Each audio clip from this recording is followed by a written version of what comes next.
Hello, welcome to KV glow. Myself Kavya Singh. आज की class में हम 19 नवंबर 2022 का करंट अफेयर डिस्कस करेंगे और आज की क्लास के जो इनसाइड टॉपिक हैं, आर्टेमिस, बाजरा mission, lead IT summit, 6 hitech शहरों की घोषणा, ग्लोबल मीडिया कांग्रेस का पहला संस्करण, पहली ड्रोन मध्यस्थता पशुधन टीकाकरण, conference of the parties to CITES, पूर्वोत्तर ओलंपिक खेलों के दूसरे संस्करण का समापन, आईटीटीएफ के एथलीट आयोग में चुने जाने वाले पहले भारतीय। इन सारे टॉपिक से रिलेटेड जितने भी इम्पोर्टेंट क्वेश्चंस हैं वो सारे डिस्कस किए गए हैं क्लास में, जो कि एग्जाम के लिए मोस्ट इम्पॉर्टेंट है। इसलिए ध्यान से पूरी क्लास को देखिएगा और क्लास को शेयर करना बिल्कुल भी मत भूलिएगा। क्लास को ज़्यादा से ज़्यादा शेयर जरूर कर दीजिएगा। क्लास स्टार्ट करने से पहले आपके लिए एक क्वेश्चन है, कारगम किस प्रदेश का लोक नृत्य है? इसके जो 4 ऑप्शन दिए हुए हैं, केरल, तमिलनाडु, कर्नाटक, आंध्र प्रदेश। इसका सही आंसर आप लोग कमेंट बॉक्स में कमेंट करके बताइए। क्लास के एंड में इस क्वेश्चन को हम लोग डिस्कस करेंगे। स्टार्ट करते हैं आज की क्लास। पहला क्वेश्चन है, किस राज्य के मुख्यमंत्री ने हाल ही में बाजरा मिशन की शुरुआत की है? तो इसका सही आंसर है ऑप्शन ए, असम। असम के मुख्यमंत्री हेमंत बिश्व शर्मा, इन्होंने बाजरा मिशन की शुरुआत की है।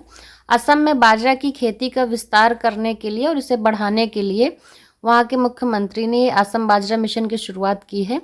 मिशन फसल उत्पादकता में भी वृद्धि करेगा और फसल विविधीकरण में योगदान भी देगा। उन्होंने कहा है कि किसान अब अपनी फसल पद्धतियों में विविधता ला सकते हैं और पारंपरिक फसलों के अलावा बाजरा उगाने के लिए अपनी खेती का विस्तार कर सकते हैं। शुरुआत में असम बाजरा मिशन का 25,000 हेक्टेयर फसल भूमि में अभ्यास किया जाएगा। इसके बाद इसे राज्य में 50,000 हेक्टेयर कृषि भूमि तक बढ़ाया जाएगा। नेक्स्ट क्वेश्चन है, हाल ही में किस राज्य ने दुनिया की पहली ड्रोन मध्यस्थता पशुधन टीकाकरण सेवा शुरू की है? तो इसका सही आंसर है ऑप्शन डी, अरुणाचल प्रदेश। अरुणाचल प्रदेश ने दुनिया की पहली ड्रोन मध्यस्थता पशुधन टीकाकरण सेवा शुरू की है। इसमें ड्रोन के जरिए टीकों की आपूर्ति से न केवल दूरस्थ दुर्गम यानी कि दूर दराज इलाकों में तेजी से टीकों की पहुंचने की उम्मीद है, बल्कि पशुओं को कई बीमारियों से बचाने के लिए समय पर महत्वपूर्ण टीके उपलब्ध कराने में भी मदद मिलेगी, क्योंकि ड्रोन से आसानी से और कम समय में दूर दराज इलाकों में तेजी से टीके पहुंचाए जाएंगे। नेक्स्ट क्वेश्चन है, उत्तराखंड राज्य के हाई कोर्ट को हाल ही में कहाँ शिफ्ट किया जा रहा है? तो इसका सही आंसर है ऑप्शन बी, हल्द्वानी। उत्तराखंड राज्य के जो हाई कोर्ट है इसको हल्द्वानी शिफ्ट किया जा रहा है, तो इसका सही आंसर हो जाएगा option B. Uttarakhand high court को नैनीताल से हल्द्वानी शिफ्ट करने की चर्चा लंबे समय से चल रही थी, लेकिन पुष्कर सिंह धामी ने पुष्कर सिंह धामी कैबिनेट है, वहाँ के मुख्यमंत्री इस समय पुष्कर सिंह धामी, इन्होंने इस पर मुहर लगा दी है। हाईकोर्ट को नैनीताल से हल्द्वानी शिफ्ट किए जाने की सबसे बड़ी वजह इस शहर का भूगोल, यानी कि यहाँ पहाड़ियाँ दरकने का खतरा बना रहता है। इसके अलावा टूरिस्ट प्लेस होने की वजह नैनीताल पर सैलानियों का काफ़ी दबाव भी रहता है। इससे पहाड़ी शहर में ट्रैफिक व्यवस्था लोगों के लिए परेशानी का कारण बन जाती है। नेक्स्ट क्वेश्चन है, किस राज्य के मुख्यमंत्री ने हाल ही में 6 हाईटेक शहरों की घोषणा की है? तो इसका सही आंसर है ऑप्शन डी, कर्नाटका। कर्नाटका के जो मुख्यमंत्री हैं बसवराज बोम्मई, इन्होंने 6 हाईटेक शहरों की जो है घोषणा की है। नेक्स्ट क्वेश्चन है, नेक्स्ट, हाल ही में पूर्वोत्तर ओलंपिक खेलों के दूसरे संस्करण का समापन कहाँ हुआ है? तो इसका सही आंसर है ऑप्शन डी, शिलोंग। पूर्वोत्तर ओलंपिक खेलों के दूसरे संस्करण का जो समापन हुआ शिलोंग में हुआ है।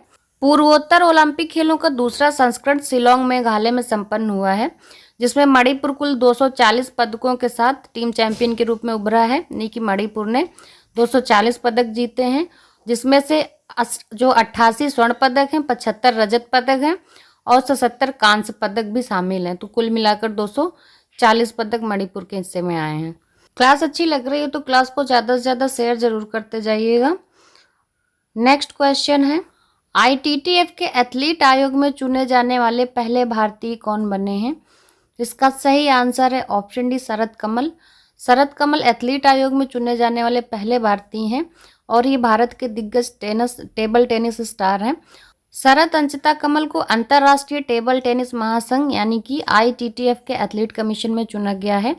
वो इस पैनल में चुने जाने वाले पहले भारतीय हैं। इन्हें इस चुनाव में दूसरा सबसे अधिक वोट मिला है। इन्हें जो टोटल वोट्स मिले हैं वो 187 वोट कुल मिले हैं। नेक्स्ट, भारत ने COP27 के दौरान किस देश के साथ लीड आईटी समिट की मेज़बानी की है? इसका सही आंसर है ऑप्शन है, स्वीडन। भारत ने स्वीडन के साथ लीड IT समिट की मेज़बानी की है। COP27 के दौरान भारत और स्वीडन ने इस समिट की मेज़बानी की। सितंबर 2019 में संयुक्त राष्ट्र जलवायु कार्रवाई शिखर सम्मेलन में स्वीडन और भारत की सरकारों द्वारा लीड IT यानी कि लीडरशिप फॉर इंडस्ट्री ट्रांजिशन पहल शुरू की गई थी और ये विश्व आर्थिक मंच द्वारा समर्थित है। ये जो आपका समिट है lead IT summit. Next question है, आर्टेमिस किस देश द्वारा लॉन्च किए गए मून रॉकेट का नाम है? तो ये जो मून रॉकेट का नाम है आर्टेमिस नाम है। ये किस देश द्वारा लॉन्च किया गया है? तो इसका सही आंसर है ऑप्शन डी, अमेरिका।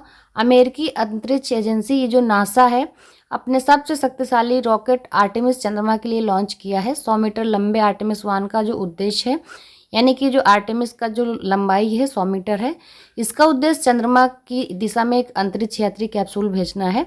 इस अंतरिक्ष यान में स्पेस लॉन्च सिस्टम रॉकेट और ओरियन कैप्सूल भी शामिल हैं। नेक्स्ट क्वेश्चन है, कौन सा देश conference of the parties to CITES का मेजबान है? तो इसका सही आंसर है option D, Panama. Conference of the parties to CITES का 19वां सम्मेलन मध्य अमेरिकी देश पनामा में आयोजित किया जा रहा है। कुछ जंगली जानवरों और पौधों की प्रजातियों की अंतर्राष्ट्रीय सीमा पर आवाजाही को विनियमित करने वाला ये एक समझौता होता है। नेक्स्ट, ग्लोबल मीडिया कांग्रेस का पहला संस्करण किस शहर में आयोजित किया जा रहा है? तो इसका सही आंसर है option B, Abu Dhabi. Global media congress का पहला संस्करण अबू धाबी में शुरू हुआ है 15 नवंबर से 17 नवंबर तक।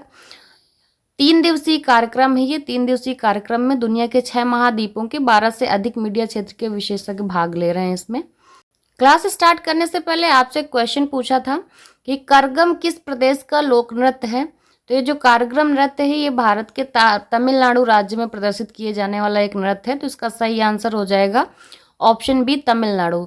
ऐसा माना जाता है कि कारगम की जो उत्पत्ति है तमिलनाडु के तंजावुर गांव में हुई है इस लोक नृत्य की उत्पत्ति। कल की क्लास में आपसे जो क्वेश्चन पूछा था मैंने वो है, वर्ल्ड पॉपुलेशन प्रोस्पेक्टस 2022 के अनुसार नवंबर 2022 तक विश्व की जनसंख्या कितनी है?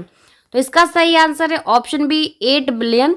तो विश्व की जो जनसंख्या है नवंबर 2022 तक वो 8 बिलियन है। तो इसका आंसर जिन लोगों ने सही दिया है उनके नाम है अंजलि वेदी, मुकेश मीना, प्रीति दिवाकर, विकास शर्मा, मोना यादव, HL गेमिंग। इन सब लोगों ने इस क्वेश्चन का एकदम सही आंसर दिया है।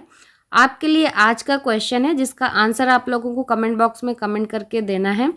कौन सा देश स्टील का दुनिया का दूसरा सबसे बड़ा उत्पादक बन गया है? तो इसका सही आंसर आप लोग कमेंट बॉक्स में कमेंट करके बताइए। और क्लास से रिलेटेड अगर कोई सजेशंस हैं आपके हमारे लिए तो प्लीज़ कमेंट बॉक्स में वो भी ज़रूर बताइएगा। क्लास को ज़्यादा से ज़्यादा शेयर जरूर करिएगा और चैनल को सब्सक्राइब करके बेल आइकन दबाना बिल्कुल भी मत भूलिएगा। And thanks for watching.